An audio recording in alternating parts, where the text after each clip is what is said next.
சொல்லுவாங்க, 5 வளையாது 50 வளையாது, சிறு குழந்தைகள் மனதில் பதிவது பசுமரத்தில் அடிக்கப்பட்ட ஆணியை போலன்னு சொல்லிட்டு இது மாதிரியான விஷயங்கள் அவங்க உள்வாங்கும் போது அவங்களுடைய எண்ணங்கள் என்னவா மாறுது?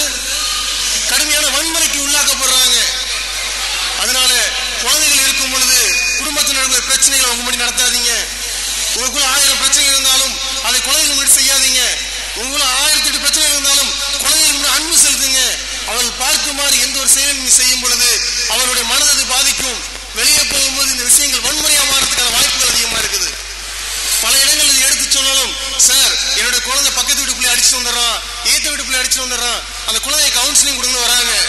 அந்த கவுன்சிலிங் கேட்கும் போது, சார் எங்க அம்மா என்ன அடிச்சாங்க, அது மாதிரி நான் பக்கத்து வீட்டு அடிச்சுப்பாங்கன்னு ஆசைப்பட்டேன், கொஞ்சம் கூட அடிச்சுட்டாங்கிறான். இப்ப யாருக்கிட்டே இருந்து வருது இந்த விஷயங்கள் எல்லாம்? யாருக்கெல்லாம் வளர்த்து விடுறது?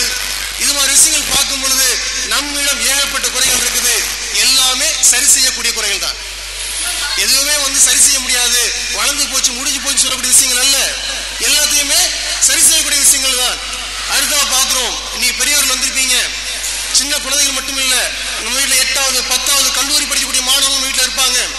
இந்த விஷயங்களை பார்க்கும்போது என்னுடைய குழந்தைக்காக நான் எல்லாமே செய்யறேன், என் குழந்தைக்காக எல்லாமே விட்டு கொடுத்துறேன், அந்த மாதிரியான சூழ்நிலை நம்ம இருந்துட்டு இருக்கிறோம். நட்பு என்கிற விஷயத்துல கேள்விக்குறியாயிரும்.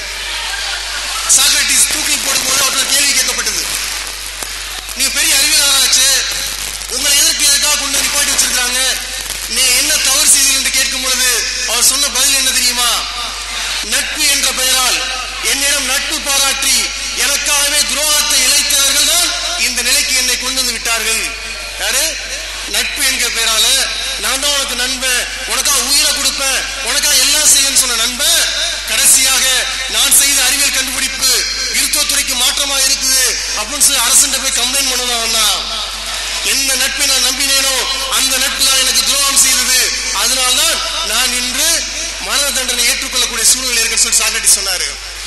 நம்ம நட்பை பார்க்கிறோம், என் ஃப்ரெண்டுக்கு ஏகப்பட்ட ஃப்ரெண்டு இருக்கிறான், என் மகனுக்கு ஏகப்பட்ட நட்புகள் இருக்குது, அவங்க பார்த்துக்குவாங்க, அவங்க கைவிட்ட மாட்டாங்கன்னு நினைக்கிறோம். கடைசியாக அந்த நட்பினால் தான் நம்முடைய மகனோ நம்முடைய மகளோ தவறான சூழ்நிலைக்கு போகக்கூடிய சூழ்நிலை இருக்குது. பழக வேணான்னு சொல்லல, நட்பு பாராட்ட வேணான்னு சொல்லல, ஆனால் பழகக்கூடிய நட்பு சிறந்த நட்பான்னு பார்க்க வேண்டிய சூழ்நிலை இருக்கிறோம். அடுத்ததாக செய்தித்தாளில் பார்த்துட்டு இருக்கிறோம், அண்ணன் சொன்னாரு 10 நிமிஷத்துல முடிப்பா, நான் கிளம்பணும்னு 5 நிமிஷம் முடிச்சிடறேன். செய்தித்தாளில் பார்க்கிறோம், டெல்லியில ஒரு பாலியல் சம்பவம் நடந்ததுக்கு அப்பதான் தமிழ்நாட்டுல அப்படியே ரத்தம் கொதிச்சது. அன்றாட நடக்கூடிய சம்பவங்கள். நம்ம நினைக்கிறோம் பக்கத்து வீட்டுக்காரன் ஸ்கூல் கலைச்சு போன்னு சொல்றாரு, பக்கத்து வீட்டுக்காரன் கடத்தல கலைச்சு போன்னு சொல்றாரு, அதனால என்னோட குழந்தைய அனுப்பி வச்சேன்னு சொல்லிட்டு பாத்தீங்கன்னு சொன்னா 3 வயது குழந்தையை பாலியல் பலாத்காரம் செய்யக்கூடிய சூழ்நிலை. நம்முடைய குழந்தையை யாரா நம்பி அனுப்பும் பொழுது சரியான மனிதரா, அவரால் நம்முடைய குழந்தைக்கு எந்த ஒரு பாதிப்பும் வராதா என்பதை தயவு செய்து யோசிங்க. தயவு செய்து சிந்திச்சு பாருங்க. யாரோ கூப்பிடுறாங்க, யாரோ அழைச்சிட்டு போறாங்கன்னு விடும் பொழுது இது மாதிரியான தவறான சூழ்நிலை நடக்கூடிய வாய்ப்பு இருக்குது. நம்மை விட நம்ம குழந்தையை யாரும் சரியாக பார்த்துக் கொள்ள முடியாது. நம்ம நினைச்சிட்டு இருக்கிறோம் அவர் நல்ல பாசமா இருப்பாரு, அவர் எங்க பக்கத்து வீட்டுக்காரு தான். என்னாச்சு?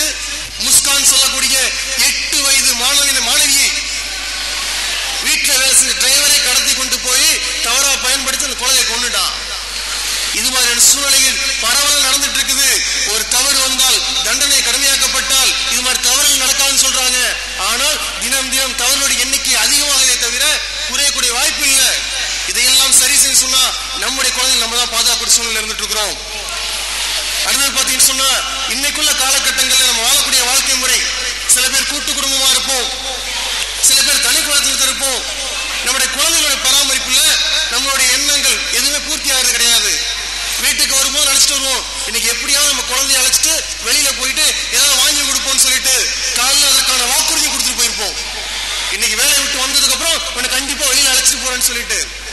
ஆனா வீட்டுக்கு வருவோம், வீட்டுக்கு வந்ததுக்கு அப்புறம் உடம்பு டயர்டாயிடும், இல்ல வீட்டுல வேற ஏதாவது வேலையா இருக்கும், அதற்காக என்ன பண்ணுவோம், குழந்தைக்கு செய்ய வேண்டிய கடமையை விட்டுருவோம். கொஞ்சம் கொஞ்சமா குழந்தை மனதில் நீங்க ஒரு விரோதி போல துரோகி போல எண்ணம் பரவ ஆரம்பிச்சிடும்.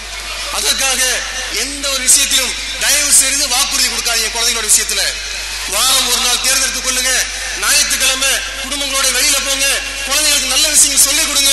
கண்டிப்பாக வெளியில் நட்பு தேட மாட்டான் நம்முடைய குழந்தை, உங்களை நண்பர்களா பார்க்க ஆரம்பிச்சிருவான். வெளியில இருந்து எனக்கு நட்பு வேணாம், நட்பு இருந்து எனக்கு ஆதரவு நினைக்க மாட்டான். உங்களை நினைச்சுக்குவான், என்னோட தகப்ப எனக்கு நல்ல நண்பரா இருக்காரு, அவர்கிட்ட எல்லா விஷயத்தையும் சொல்ல முடியும், அவர் நம்மளை கைவிட்ட மாட்டாங்க எண்ணம் உங்களுடைய குழந்தைக்கு வந்துடும். பாக்குறோம், டிவி உட்காந்து பார்த்துக்கிட்டே இருப்போம். வீட்டுல ஒரு தாத்தா இருப்பாரு, அவர் தலையில முடி இருந்திருக்காது. டிவியில பார்க்கும்போது இன்னைக்குள்ள காமெடிலாம் ரசிக்கக்கூடிய சூழ்நிலை இல்லை. இந்த பெருசு போகுது பாரு, இந்த சொட்டை போகுது பாரு, மண்டையில முடியல சொட்டமா நம்மாலு. குழந்தை அதே மாதிரி சொல்லும். நம்ம ஒண்ணு என்ன பண்ணுவோம், பாரு எப்படி சூப்பரா பேசுறான் பத்தியா, டிவியில உள்ள அப்படியே பேசுறான் பத்தியான்னு சொல்லிட்டு சொல்லுவாங்க. தயவு செய்து இந்த மாதிரி விஷயத்தை என்கரேஜ் பண்ணாதீங்க. நாளைக்கு நம்மளுடைய சூழ்நிலை இதே நிலைமைக்கு வந்தால், இன்னைக்கு பார்க்கிறோம் எத்தனையோ முதியோர் இல்லங்கள். நம்ம நினைச்சிட்டு இருக்கோம், நம்ம கொடுமைப்படுத்தின மாமனார் தான் நம்ம பேசுறான் சந்தோஷம், நம்மளை கொடுமைப்படுத்தின மாமியார் தான் நம்ம பேசுறான் சந்தோஷம் நினைக்கிறோம். நாளைக்கு அதே சூழ்நிலை நீங்கள் வரும் பொழுது இதை நினைத்து வருத்தப்படுவீர்கள். உங்க குழந்தை தவறு பண்ணா அது மாமனார் மாமியார் தான் சரி, வெளி உலகமா இருந்தாலும் சரி, கண்டிங்க, தண்டிக்காதீங்க. வா, இந்த மாதிரி செய்யக்கூடாது, இதெல்லாம் நாளைக்கு உனக்கும் வயோதிகம் வரும், உன்னுடைய தலையில் முடியில்லாம போறோம், நீன வயதானவராக உன்னை பார்த்து 4 பேர் கிண்டல் பண்ணுவான். தயவு செஞ்சு இந்த மாதிரி விஷயங்களை பேசாதன்னு சொல்லுங்க. குழந்தைகள் ஏற்றுக்கொள்ளக்கூடியவர்கள், பெரியவர்கள் மட்டும்தான் மோண்டு பிடிக்கக்கூடியவர்கள். குழந்தை எடுத்து சொல்ல வேண்டியது உங்களுடைய கடமை. கண்டிப்பாக உங்களுடைய குழந்தை சிறந்த குழந்தை மாறுறது உங்க கையில தான் இருக்குது. அடுத்து பார்க்கிறோம், என்னுடைய குழந்தை நான் பெருசா ஆக்கணும், டாக்டரா உருவாக்கணும், இன்ஜினியரா உருவாக்கணும், இது மாதிரி எண்ணங்கள்லாம் வரவேற்கக்கூடியதுதான். ஆனா என்ன சொல்றோம், பள்ளிக்கூட பருவத்தில் அவள் கொண்டு வரக்கூடிய அந்த மார்க் ஷீட்டை பார்த்துட்டு என் மையன் மார்க் கம்மியாகிட்டான், மார்க் எடுக்க மாட்டான், இது மாதிரி சிந்தனை இருக்குது.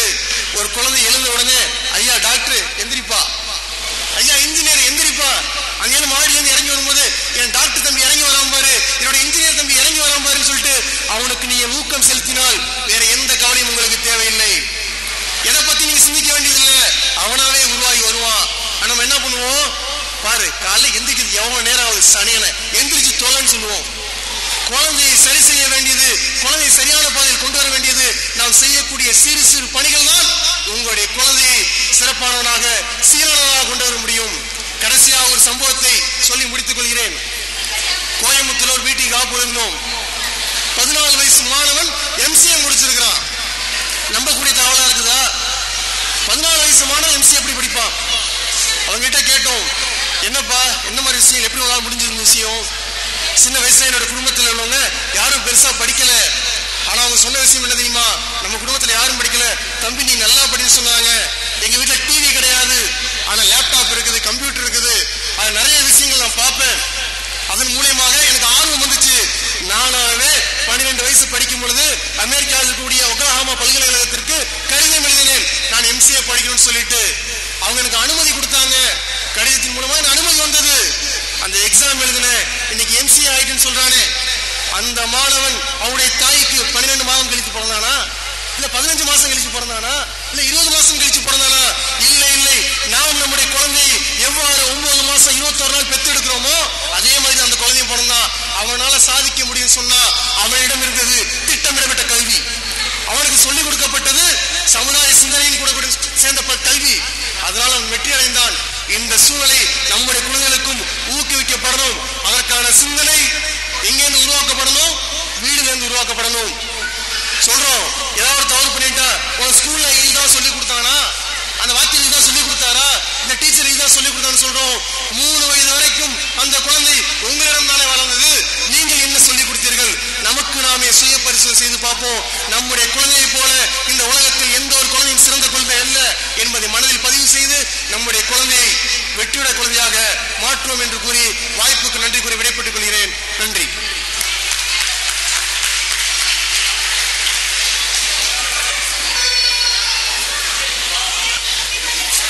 குழந்தைகள் பற்றி உங்கள் கருத்துக்களை என்றுமே எங்களுக்கு அழகாக பதிவு செய்கிற டாக்டர் சர்வத்கான் அவர்களுக்கு எங்கள் மனமார்ந்த நன்றியை தெரிவித்துக் கொள்கிறோம். Thank you sir. அடுத்து எங்கள் பள்ளிக்கு எப்பொழுதுமே வழிகாட்டியாக அமைந்துள்ள அண்ணன் ரபீதீன் அவர்களை பேச அழைக்கிறோம்.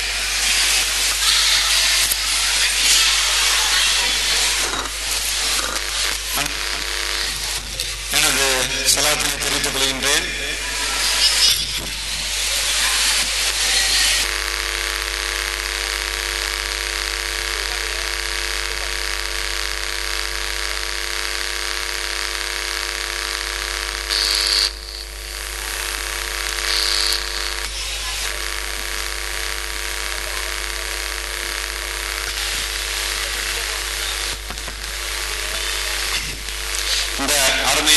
காலை பொழுதில்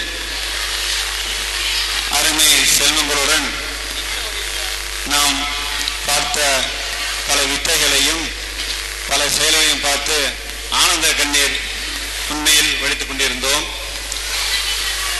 நண்பர் ராஜமகேந்திரன் அவர்களுக்கு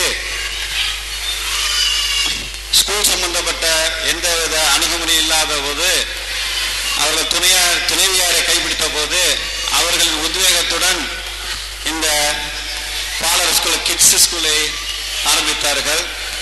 உண்மையில் டாக்டர் அவர்கள் சொன்னது போது நாம் வளர்ந்த விதமெல்லாம் வேறு விதமாகவும் தற்சமயம் உள்ள காலகட்டத்திற்கு தேவையான அனைத்து செயல்களையும் நமது நண்பர் ராஜமகேந்திரனும் அவர் துணைவியார்களும் இந்த கிட்ஸ் ஸ்கூலை நடத்தி நமது பிள்ளைகளின் அடித்தளத்தினை திட்டவட்டமான எதிர்கால தூண்களாக நிற்கிறதுக்கு இந்த ஸ்கூல் நமது ஊரில் மிக முக்கியமாக அமையும் என்று நம்பி அவருடைய இந்த பள்ளியை மேல்மேலும் வளர வேண்டும் என்று வாழ்த்து கூறி என்னுடைய உரையை நிறைவு செய்கிறேன். நன்றி, வணக்கம்.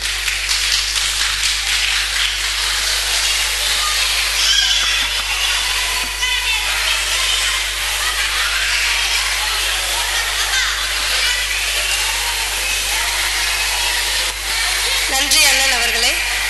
அடுத்து எங்களுக்கு எப்பொழுதுமே துணை புரியும் எங்கள் ரபீக் அண்ணனை பேச அழைக்கிறோம்.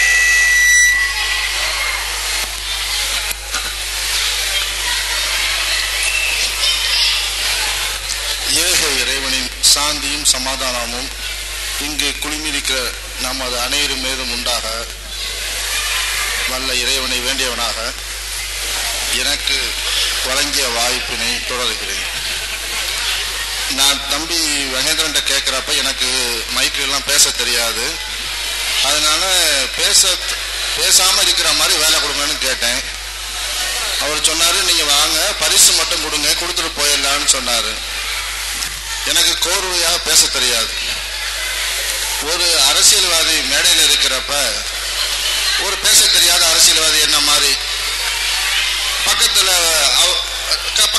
அவங்க எப்போதும் 2-3 கையாளுக்களோட வர்றப்ப ஒரு மீட்டிங்கில் உட்காந்து பேசிக்கிறதுக்கு உட்கார்ந்துருக்காரு. அப்போ நல்ல விவரமான ஆளுங்க பேசிக்கிட்டு இருக்காங்க. நம்ம தம்பி சர்வர்கான மாதிரி உள்ளவங்க விவரமாக பேசிக்கிட்டு இருக்காங்க. இவர் அரசியல்வாதி பக்கத்தில் உள்ளவர்கிட்ட கேட்டார், ஏன் எனக்கு ஒன்றுமே பேச தெரியாத, எப்படியா பேசுறதுன்னு கேட்டார்.